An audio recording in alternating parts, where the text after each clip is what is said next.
Karine Arsène est avec nous également. Alors, ce ne sera pas vraiment du sport, quoique. Quoique. On y revient dans quelques petites secondes. Question à Katia Barillou, pourquoi les jeans coûtent cher? Vous aurez la réponse. Et puis Dominique Pascucci viendra nous parler de cinéma. Mais commençons donc par le sport, Oui. quoique. Quoique, comment améliorer les postures lorsque vous êtes au bureau, au travail, pour éviter bien entendu les douleurs au cervical, mais également au dos, et mieux respirer. Pour cela, je vais rejoindre quelqu'un que vous connaissez déjà, puisqu'il est déjà venu sur une de mes chroniques. C'est Christophe Ruel, qui est coach sportif. Bonjour Christophe. Bonjour Karine, Comment ça bonjour va à tous. Ça va bien. Allez, on regarde comment on doit bien s'installer au bureau pour éviter les douleurs.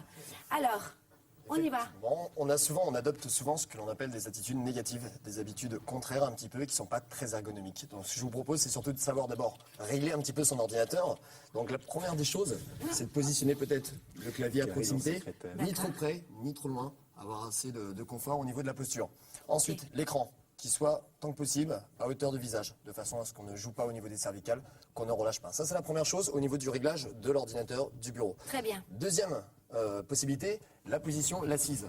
Alors là, il y a trois options. Première option, on a la chance de bénéficier d'un fauteuil avec un dossier. Voilà. Ce que vous pouvez faire, c'est prendre un petit coussin, tout Ok, ça, on le plie. glisser. Alors si c'est pas un coussin, ça peut être un pull. Ah, moi je vais arrêter de bosser aujourd'hui. Hein. C'est la meilleure des choses en termes de confort, c'est Ouais. de sentir que le dos est bien positionné sur le coussin, Très bien. de façon à respecter Là, je suis la parfaitement corde. bien, Voilà. oui. Ça, c'est une des premières options. Attends, La excuse-moi. deuxième, Oui. Non, Monique, là, je suis en plein tournage. Karine, prends le temps pour soi. Karine. D'accord. Deuxième chose, pour la Oui. circulation au niveau des jambes. Ok. Alors peut-être s'asseoir un peu plus sur le bord du fauteuil, Ça, c'est pour améliorer Voilà. la circulation du sang, non? tendre légèrement les jambes, et c'est exactement ça. C'est de sentir que le sang est un peu plus fluide, qu'il circule un petit peu plus, Ça, décontracté. il faut rester combien de temps à peu près? Quelques secondes, pas forcément D'accord. longtemps. Ce qui est important, c'est le principe de la régularité. Le faire régulièrement. Changer le plus souvent possible d'attitude, de position. Ne pas rester trop longtemps sur une même D'accord, attitude. super. Troisième option, on a un bottin, on le pose sous les pieds, un gros Ça, livre, c'est génial. un dictionnaire, ce qui permet d'arrondir le bas du dos, Ouais. d'avoir une flexion au niveau des hanches, et ça permet de soulager un petit peu les vertèbres. Écoutez bien, c'est des conseils qui sont importants, parce qu'imaginez tous les jours, de façon répétitive, avoir des mauvaises postures. C'est exactement ça. Voilà. C'est trop fort rien, c'est facile, ça se met rapidement en place et ça permet de soulager le corps. Alors ça, c'est au niveau du réglage. Ok. En termes de posture, alors trois choses. Généralement, on a ce qu'on appelle donc cette attitude contraire, où on relâche les muscles du dos, on est penché sur l'ordinateur, et pas en moi plus, on ferme la cage thoracique. Donc une moins bonne respiration. Ouais. Donc ce qui est important, c'est de jouer sur l'auto-grandissement. Sentir qu'on va étirer les vertèbres, en imaginant qu'il y a un fil qui sort au-dessus du crâne, Ok. et qu'on s'étire vers le haut. Voilà, tranquillement pour donner de la hauteur au niveau des vertèbres. Ça, c'est la première chose. Super. Deuxième chose, avoir une expansion au niveau de la cage thoracique pour favoriser l'inspiration Et les omoplates, sentir. Voilà, tu on peux filmer. rapproche. En fait, il faut rapprocher les omoplates. Exactement. Voilà. Ça, c'est la deuxième des consignes. Troisième consigne, souvent, on a justement le téléphone à l'oreille, ce qu'il ne faut surtout Voilà, pas ça faire. par exemple, si moi je suis là au téléphone, ouais.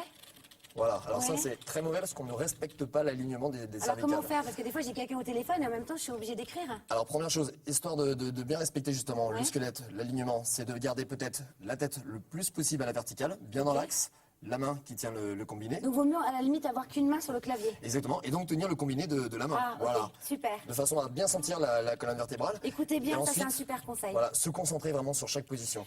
Merci Christophe. Ben, je vous en prie. Écoute, viens avec moi parce que je pense que tu as des choses importantes. Je sais que tu es en collaboration avec une marque de céréales très connue. On te retrouve sur Internet, vous le retrouverez sur France 3, où justement tous les jours, tu donnes des conseils aux femmes pour avoir des meilleures attitudes C'est ça. dans leur vie quotidienne. Et toi, tu as ton blog. J'ai mon blog. Allez, J'ai donne-le. la chance d'avoir, c'est http://christophe.ruel.over-blog.com. Et on retrouvera tout ça sur France 3. Et ben avec le plus grand plaisir. C'était pratique ton blog, Merci, hein. à Tout le monde va bientôt. s'en rappeler. Hein. À très bientôt. Merci beaucoup Christophe, à bientôt. Salut Christophe, merci d'être venu. Si vous n'avez pas mémorisé l'adresse du blog de Christophe, ce qui peut paraître possible, ne vous inquiétez pas, nous la mettons en lien sur notre blog à nous et c'est plus facile à retenir, france3.fr. Merci beaucoup Christophe, merci d'être venu.